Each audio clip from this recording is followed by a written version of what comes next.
আসসালামু আলাইকুম রহমতুল্লাহ।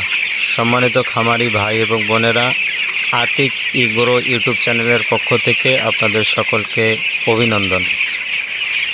সম্মানিত খামারি ভাই এবং বোনেরা, আজকে মুরগির ঘাউট রোগের লক্ষণ কি, অর্থাৎ কি কি লক্ষণ দেখা দিলে আমরা বুঝতে পারবো যে মুরগির ঘাউট রোগ হয়েছে, সে সম্পর্কে আলোচনা করবো ইনশাআল্লাহ।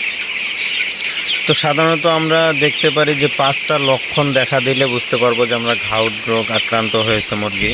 1 নম্বর হচ্ছে সাধারণত মুরগিগুলো দুর্বল হয়ে যাবে এবং খাবার খেতে চাবে না।